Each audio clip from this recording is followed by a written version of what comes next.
C'est bon, on est en live. Bonsoir à tous, bonsoir David. Salut Romain, salut tout le Bon, monde. on va aborder le retour de AI Marketing. Donc AI Marketing est bien de retour sous le nom de Neura-Technologies Global. Nous avons publié hier des documents qui prouvent qu'ils sont donc à la tête avec les mêmes dirigeants. Je fais un petit rappel pour les personnes qui envisagent d'investir sur la plateforme. Il s'agit d'un investissement exotique. Alors ne misez pas toutes vos économies en pensant réaliser le coup du siècle et devenir millionnaire. Ce serait vous mentir, cette plateforme est destinée à des investisseurs qui ont une appétence au risque élevé et tout peut disparaître du jour au lendemain. Donc il est essentiel de bien garder ça à l'esprit pour pouvoir vivre sereinement votre investissement. Réfléchissez à bien investir en fonction de vos capacités et surtout, ne vous endettez pas pour ce business. Ok. Maintenant que ce sujet il est abordé, on va pouvoir entrer dans le vif du sujet. UDM Creator Ltd, comme je vous l'ai partagé avec David hier sur nos canaux, c'est l'ancienne société qui a été créée avec 100 livres sterling. Ok. PGSI Management Ltd, c'est la nouvelle société fondée avec un capital de 100 millions de livres sterling. À l'origine, il n'y avait qu'une seule société mère basée à Hong Kong. Ils en ont ensuite créé une deuxième. Donc, il y avait UDM Creator Ltd, ça c'est la première, pour lancer leur carte bancaire de cashback et contourner donc les restrictions russes auxquelles ils étaient confrontés avec un capital donc de 100 $. La deuxième société, donc celle de Neura-Technologies Global, c'est PGSI Management Ltd. C'est la nouvelle société fondée avec 100 millions donc, de livres sterling. Concernant l'ancienne société, je ne sais pas si tu te rappelles, David, mais elle était dirigée par un certain monsieur Briaczalo, qui résidait en Ukraine à l'époque. Dans la nouvelle société, c'est exactement le même dirigeant qui est toujours à la tête, mais il vit désormais donc en Angleterre. Pourquoi cette information elle est importante? Avec le conflit entre la Russie et l'Ukraine, les comptes bancaires d'AI Marketing ainsi que tous leurs avoirs auprès des agrégateurs, ils étaient gelés, rappelez-vous, dès le début de la guerre. Cela n'est pas surprenant car en temps de guerre, les conflits ne sont pas uniquement terrestres, mais ils sont aussi économiques. AI Marketing générait d'importants revenus via les agrégateurs qui faisaient de la publicité pour eux. Alors, que faut-il retenir de ces informations? Cela prouve qu'une partie de l'équipe de AI Marketing est toujours impliquée dans le projet de Neuratech. Le dirigeant, donc l'un des dirigeants, M. Briaczalo, ne travaille pas seul. Il dispose d'une équipe donc, qui est assez solide pour être derrière ce projet et ils ont travaillé sur leurs entreprises sur plusieurs fronts. Alors, je vais aborder aussi la question des fonds parce que vous allez être nombreux dans les commentaires à aborder cette question. Au niveau des fonds, de nos fonds qu'on avait investis, ils sont peut-être encore bloqués chez les agrégateurs. Aucune partie de l'équipe est partie avec. Mais il ne faut pas oublier que la nouvelle société a été ouverte avec 100 millions de livres sterling. Peut-être qu'ils vont les rendre aux utilisateurs. Personnellement, ça, j'y crois pas. Ok. Il y a dans beaucoup de domaines, il y a des délais de forclusion qui n'obligent pas les personnes à rembourser leurs clients. Et puis, nous ne savons même pas si c'est eux qui ont bénéficié donc de l'argent des utilisateurs de AI Marketing. En revanche, d'après ce qu'on peut voir, ils ont cependant utilisé la même technologie de AIM. Donc, ils ont bossé très fort sur beaucoup de points sur cette nouvelle société pour l'améliorer. Le point numéro 1, c'est la gestion de l'entreprise. L'entreprise, maintenant, elle est dirigée, elle est segmentée en 3 parties bien distinctes. Et cela, c'est très intelligent donc, pour le niveau stratégique de l'entreprise. Il y en a une qui est basée au Canada. Donc ça, c'est probablement pour une raison qui est simple. C'est un hub vraiment concentré en Amérique du Nord. Je crois que c'est le 2e ou le 3e hub le plus gros qui regroupe donc, les ingénieurs en informatique. La deuxième entité, elle est en Angleterre. C'est celle qui a été ouverte avec 100 millions de livres sterling. Ça, c'est peut-être pour la gestion des systèmes bancaires mondiaux. Et une à Hong Kong, ça, c'est peut-être pour une optimisation fiscale. Alors, ces éléments qu'on donne ce soir, ça reste donc hypothétique, mais néanmoins, ça reste fort plausible. Le point numéro 2, c'est une amélioration qui a été faite au niveau plan d'affiliation. Le nouveau plan d'affiliation, il est beaucoup plus durable que le précédent. Désormais, on ne perçoit plus donc de pourcentage sur les réinvestissements que font tous nos filiales. Et ces réinvestissements ne sont plus pris en compte non plus dans notre chiffre d'affaires de structure. Alors, ça va déplaire à beaucoup, notamment aux marketeurs qui développent de grands réseaux, mais ça ne reste pas néanmoins bénéfique pour la pérennité de l'entreprise. Cela montre qu'ils maîtrisent mieux leurs coûts, notamment en ce qui concerne la rétribution au niveau des parrains. Et ils gèrent aussi plus efficacement le lancement des campagnes de pub. La plateforme et le code ont eux aussi été améliorés. Pour cette partie, David, je vais te laisser la parole et tu vas pouvoir donner ton expertise. Yes. Alors, avant toute chose, faut bien comprendre une chose, et juste pour revenir sur ce que disait Romain, qu'il y ait une partie de l'ancienne équipe ou qu'il y ait qu'une seule personne ou la totalité de l'équipe, nous, ça, on n'en sait rien. La seule chose qu'on sait, c'est que sur le papier, il y a une personne et le nom qui revient. Et d'après les recherches, c'est la même personne parce que c'est la même date de naissance et c'est les mêmes dates qui sont évoquées sur l'un comme sur l'autre. Deuxième chose, Romain, il a peut-être pas assez insisté dessus, c'est un business exotique, c'est-à-dire que nous, on est totalement détachés de ce business. Donc, n'attendez pas de garantie de notre part. Nous, on est juste des investisseurs opportunistes et quand on en voit une opportunité ou un début de démarrage de projet, ben, on fonce dessus, d'autant plus que, comme vous le savez, l'ancienne plateforme AIM était une plateforme qu'on appréciait et je vais y revenir un peu plus tard, notamment par rapport au code. Donc là, maintenant, je vais vous parler du code. Très simple. On va vraiment survoler cette partie-là parce que ce soir, c'est vraiment un live de présentation rapide et ensuite, on rentrera à travers d'autres vidéos avec Romain un peu plus tard. Donc, le code. Il faut savoir une chose, c'est que moi, en tant que codeur, développeur, webmaster, ce qui m'intéresse, c'est d'aller voir s'il y a des corrélations entre un site et un autre site. Et comme Romain l'a dit, lui, il a plutôt cherché au niveau des responsables et moi, je suis plutôt dans le code en train de regarder s'il y a des corrélations entre le premier code de AIM et le code de Neuratech. Ce qui est très intéressant, malgré tout ce qu'on peut entendre dire sur le web, c'est qu'il y a des corrélations. Et comment on fait pour savoir si ces corrélations existent? Eh bien, simplement, on ouvre notre navigateur, et ça, c'est à la portée de tout le monde avec un inspecteur de code. Et donc, on va aller voir si on y retrouve, par exemple, des commentaires dans des balises ou si on y retrouve, par exemple, des fragments de code qui avaient déjà été utilisés auparavant chez AIM et qui seraient remis sur Neuratech. Donc, ce genre de choses, forcément, je l'ai fait. J'ai repéré certaines choses. On ne peut pas encore garantir à 100 que le codeur est le même que sur iMarketing. C'est toujours délicat de le dire et de le certifier. Néanmoins, il y a quelques outils qui permettent de déceler des choses qui sont cohérentes. Vous savez que quand on est développeur, on utilise bien souvent des bases j'ai envie de dire, de code préenregistré ou écrit, soit par des codeurs qui mettent en ligne, en fait, si vous voulez, une partie de leur travail ou des tutos et qu'on va réaménager. Et c'est ça, moi, qui m'intéresse de retrouver, par exemple, dans le code de Neuratech, des morceaux de section de code JavaScript ou jQuery ou autres d'ailleurs, qui vont être repris sur Neuratech. Donc, vous l'avez compris, tout ce qui est bibliothèque est très important pour savoir s'il y a une vraie corrélation entre deux sites. Ensuite, il y a tout ce qui est protection de données. Et si on utilise, par exemple, des implémentations qui sont similaires entre AI Marketing et Neuratech, on peut donc logiquement déduire qu'il y a quelque chose de cohérent entre ces deux plateformes-là. Donc, je dis bien que pour l'instant, je survole les choses pour que vous puissiez comprendre, hein. Et ensuite, on a tout ce qui est outils d'analyse, donc de trafic, que ce soit, par exemple, la dernière fois, je vous avais exposé lors d'une vidéo un outil que j'utilisais beaucoup, moi, à l'époque dans le drop, qui s'appelle SimilarWeb. Donc, si vous retrouvez sur AI Marketing et sur Neuratech, eh bien, c'est les mêmes sections. C'est pareil, c'est un plus pour s'en rendre compte de la corrélation entre ces deux sites. Voilà. En conclusion, je dirais qu'une analyse approfondie va pouvoir nous permettre de se rapprocher de la vérité par rapport au fait que c'est la même entité. Encore une fois, je le dis vraiment, je prends des pincettes, même si c'est la même entité, c'est peut-être pas la même équipe. Il y a peut-être des aboutissants, nous, on ne pourra pas savoir. Il peut y avoir des conflits internes dans une société. Il y en a un qui est peut-être Comment, partie David? responsable, etc. Voilà, comme dans toute société. Comme dans toute boîte. Voilà.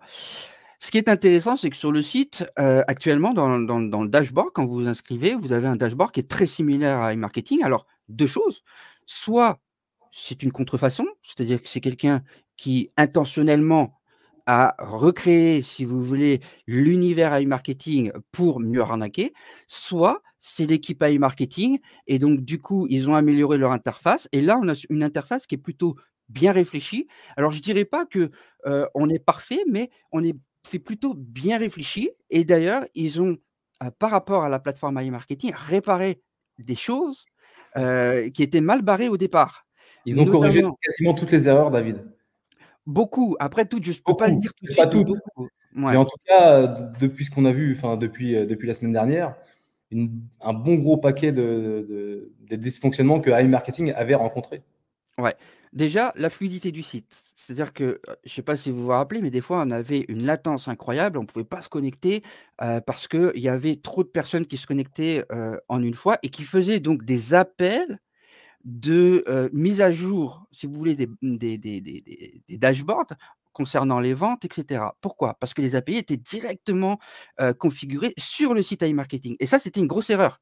Et nous d'ailleurs, juste une petite parenthèse, quand on a voulu faire Coupons, eh bien, on a, parce qu'on avait vu le travail d'iMarketing, on avait travaillé de telle façon à ce que, les API puissent, enfin, les numéros des boutiques n'étaient pas les mêmes que sur les sites d'affiliation. Donc vous ne pouviez pas retrouver, réellement, si vous voulez, le site d'affiliation qu'on utilisait. On en utilisait beaucoup, et d'ailleurs, si le projet, on l'a stoppé, c'est pour une bonne raison, c'est que les sites d'affiliation, il y en avait tellement et nous, dans l'ensemble des sites d'affiliation, on a remarqué qu'il y avait quelques sites d'affiliation qui étaient fiables et beaucoup de sites malheureusement qui étaient, non fiables et qui ne payaient pas le cashback. C'est pour ça d'ailleurs qu'on a arrêté, Coupons. Mais pour revenir à Neuratex, ce qui est intéressant, c'est que, si vous regardez bien, les images avant, c'était un appel directement sur les sites, par exemple, d'Admitad.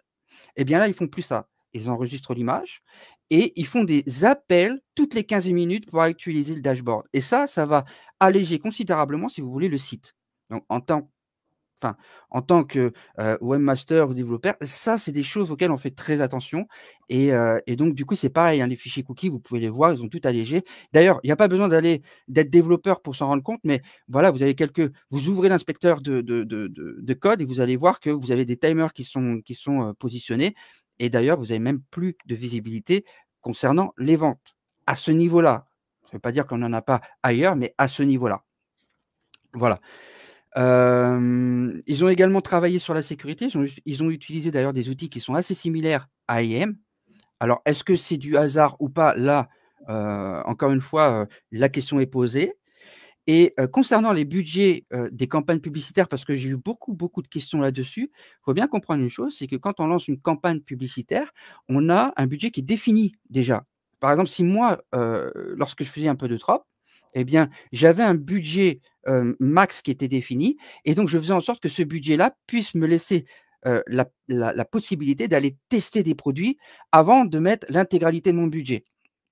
Donc, c'est très basique, que ce soit sur Google ou les réseaux sociaux, on a ce qu'on appelle un ad set et à l'intérieur de cet ad set, on a des ads, donc des campagnes de publicité, parfois sur le même produit, parfois sur des produits différents et on va aller tester ces ads et dès qu'on a une publicité qui est rentable, eh bien, on va injecter de plus en plus de budget. Donc, il est important qu'on sache en amont combien on a de budget pour pouvoir gérer cette campagne de publicité, ne pas perdre, si vous voulez, le côté, évolutif croissant de la publicité. Donc moi, quand je vois des campagnes qui démarrent doucement, ben je me dis: «Ça, c'est plutôt bien». Ça ne veut pas dire que le site est fiable, attention, moi je reste totalement détaché, que ce soit émotionnellement ou même en tant qu'investisseur, je reste totalement détaché C'est ce de qu'il ce que faut. je pourrais ressentir. Quand j'investis, moi personnellement, j'ai investi, mais bon, ça ne regarde que moi et ça doit être de la responsabilité de tout à chacun.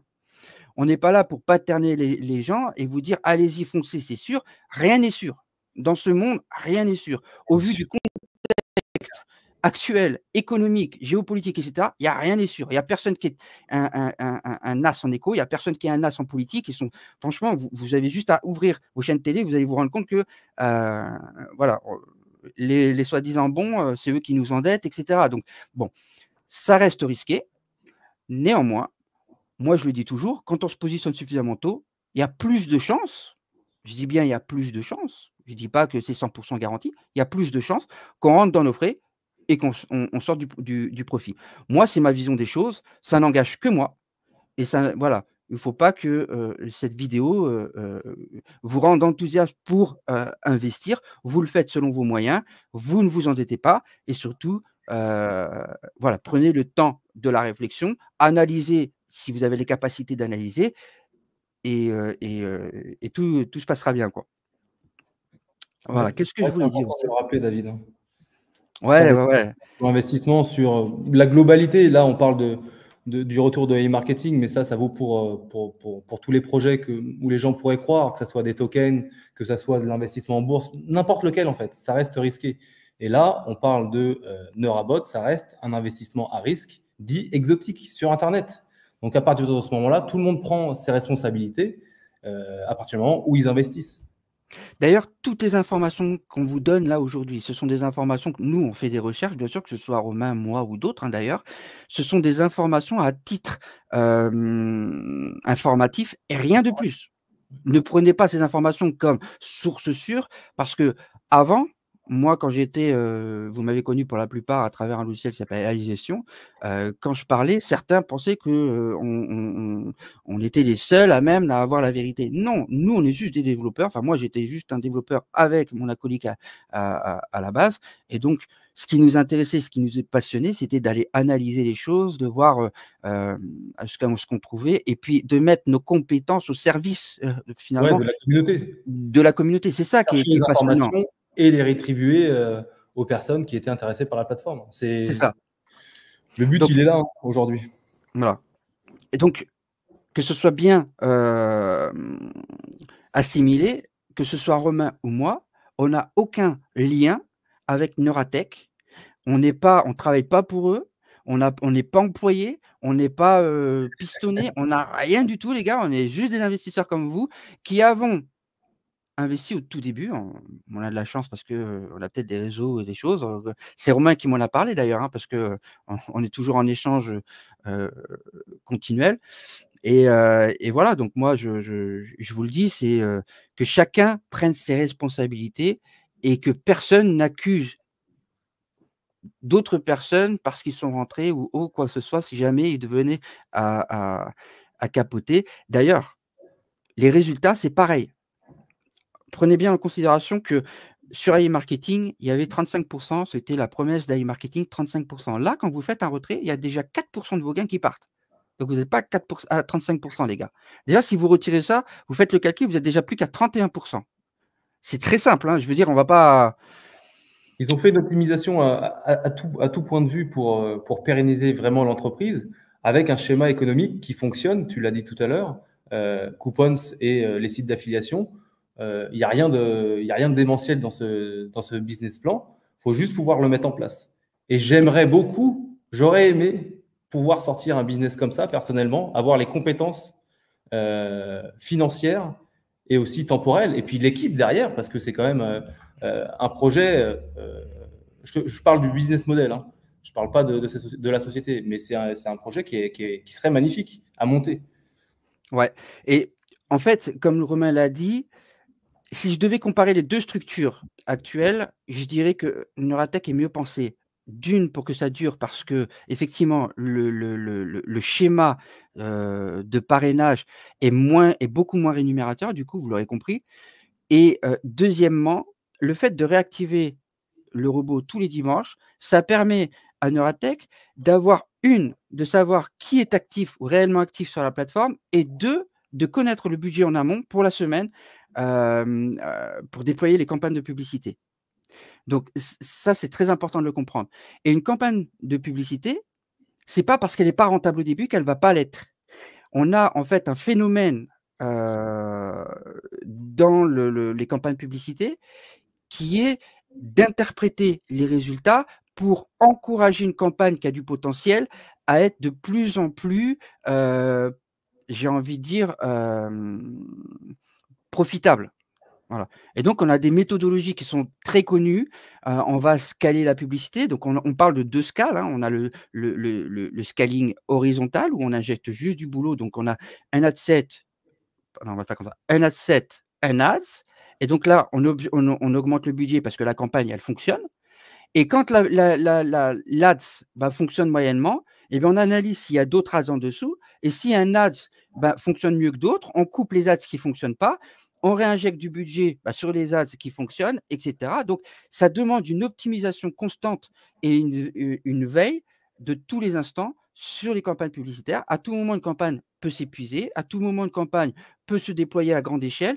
Et il faut surtout avoir le budget. Donc, on ne peut En fait, pas. ils sont plus intelligents, David, pour résumer simplement pour les personnes qui nous regardent. Ils sont juste plus intelligents et plus prudents sur le lancement des campagnes de pub qui vont générer de l'argent. Ils y vont plus doucement. Je dirais, Elles moi, sont mieux optimisées. sur le peu de recul qu'on a, parce qu'on va être honnête, moi, j'ai pas la main mise sur leur campagne, je vois pas ce qui se passe, mais si je devais juste analyser comme ça, très rapidement, ce que je vois, je dirais que, hem, ils auraient retenu les leçons d'e-marketing en voulant aller trop vite. En ayant du budget et à déployer à tout va des campagnes publicitaires, c'est une erreur. Il faut croître, laisser croître, ne jamais aller plus vite, que la machine ou que les investisseurs. Parce qu'il faut prendre en considération 2 choses. C'est que vous avez d'un côté, les personnes comme nous qui investissons sur la plateforme et puis vous avez eux derrière, qui ont des campagnes et qui ont besoin de liquidité pour alimenter les campagnes. Donc ils ont de la liquidité, ils le prouvent avec le dépôt de 100 millions 100 millions de livres sterling. de livres, mais voilà, plus il va y avoir de monde et plus il va falloir j'ai envie de dire, de liquidité pour pouvoir alimenter les campagnes, en sachant qu'une campagne qui tourne, nous, sur une boutique de dropshipping, on pouvait mettre jusqu'à 7 à 10 000 sur une journée, quoi. Faut réaliser les montants astronomiques, que ça peut demander. Par contre, on a des ROAS. Alors les ROAS, c'est le taux de transformation qui peuvent être, alors on parle.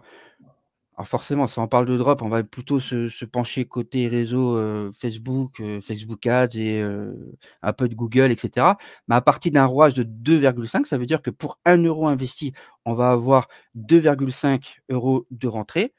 Donc au-dessus, on est très bon. À 2,5, on est profitable, mais on est plutôt break even et en dessous, on est plutôt mauvais, Ouais. mauvais. Ouais, en dessous, ils stoppent la campagne, ils en relancent une autre un petit peu plus, mieux optimisée.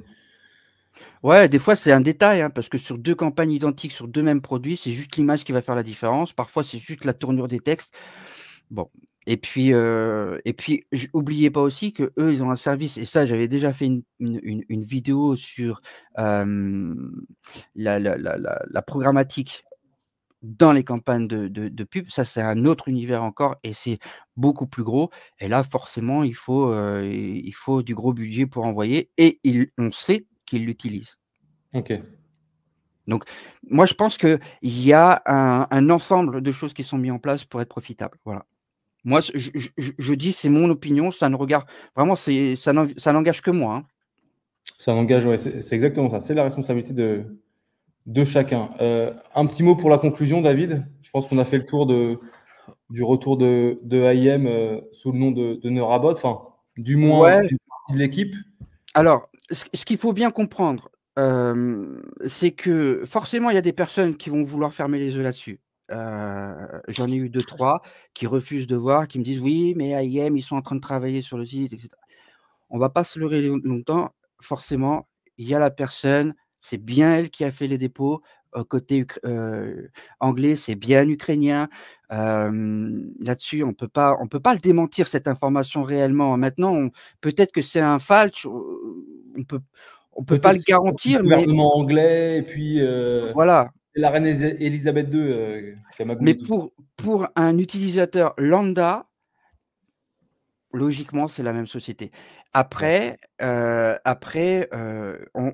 vraiment pour terminer là-dessus, on ne sait pas ce qui s'est passé et je doute réellement par rapport à ce que j'ai vu, parce qu'il y a des vidéos qui circulent, je doute réellement qu'il y ais une personne qui soit en contact direct aujourd'hui, à l'heure où on fait cette vidéo, avec eux. Voilà. Je crois pas non plus.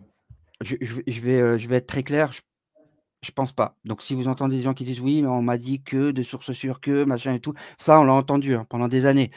Ouais. On n'y croit pas. Donc juste pour finir, parce que c'est vraiment une vidéo simple, rapide, de présentation. Pour finir, nous on se décline de toute responsabilité vis-à-vis de cette plateforme, vous l'avez compris. Nous, en tant que personne, et en perso, on investit, ça ne regarde que nous et il faut que personne se sente obligé, déjà, d'une, parce que quand une plateforme a fini comme IM, eh bien, il y a de grandes chances, on va pas se mentir, il y a de grandes chances qu'elle finisse de la même façon. C'est souvent comme ça malheureusement. Vous C'est arrivé savez, malheureusement. voilà. Maintenant, on n'est pas là pour faire rêver qui que ce soit, il faut être honnête. Donc si vous voulez rentrer, bah, il vaut mieux rentrer le plus tôt possible, c'est tout. Plus vous rentrez tard, eh bien, plus vous allez prendre des risques et surtout, posez-vous les bonnes questions pour ceux qui étaient sur IM. Pourquoi vous étiez sur IM? Vous étiez sur IM pour faire du profit. Pourquoi vous n'avez pas fait de profit? Moi, il y a un influenceur qu'on a écouté avec Romain, qui est plutôt bon d'ailleurs. Ouais. S'il nous entend, big up à toi parce que tu es très fort et voilà ce qu'il dit à sa communauté. Si vous avez été sur AI Marketing, vous avez fait du profit, vous êtes forcément content. Si vous avez été sur AI Marketing, vous n'avez pas fait de profit, posez-vous la question, pourquoi vous n'avez pas fait de profit? Est-ce que vous êtes rentré trop tard? Est-ce que vous n'avez pas respecté le fait qu'il fallait retirer de l'argent constamment, le 1/3, 2/3 Suivre et la que stratégie. voilà, suivre la stratégie? Est-ce que vous avez voulu tout réinvestir parce que vous avez vu, vous avez les yeux, vous aviez de dollars dans les yeux et vous avez dit: «Moi, dans 1 an, tout est fini, j'arrête de travailler». Posez-vous les bonnes questions parce que si c'est le cas, c'est peut-être une erreur de votre part et non pas seulement l'erreur d'iMarketing. Bien sûr qu'ils sont fautifs, on va pas se mentir, ils sont fautifs. Mais voilà, j'expose ça comme ça. Ne vous engagez pas si vous avez des doutes, ne vous endettez pas. Personne aime perdre de l'argent. Donc si vous y allez, forcément, bah, c'est avec l'espoir que, dans un premier temps, vous rentriez dans vos frais et dans un second temps, que vous fassiez du profit. C'est tout. Pas de promesses, rien du tout. Je pense que là, j'étais plutôt clair. Ah, là, je pense qu'on a été clair, même très clair, David. On va terminer le live et puis on fera une prochaine vidéo très rapidement pour rentrer un petit peu plus dans le vif du sujet et montrer le back-office et rentrer un petit peu plus dans tous les menus. Ouais, parce que ça peut être intelligent d'appliquer la stratégie, la bonne stratégie. Pour Si maximiser ses gains, du ouais. moins il y a une stratégie à mettre en place, autant avoir une stratégie qui est au moins pensée et réfléchie. Pour ceux qui veulent investir, au moins tirer un maximum de profit avec la stratégie. Ouais, OK? Bon, on va mettre fin au live. Merci à tous d'avoir été présents. Et puis David, on se retrouve très prochainement. ça marche. À plus. Ciao, Bonne ciao. soirée à tout le monde. Ciao, ciao.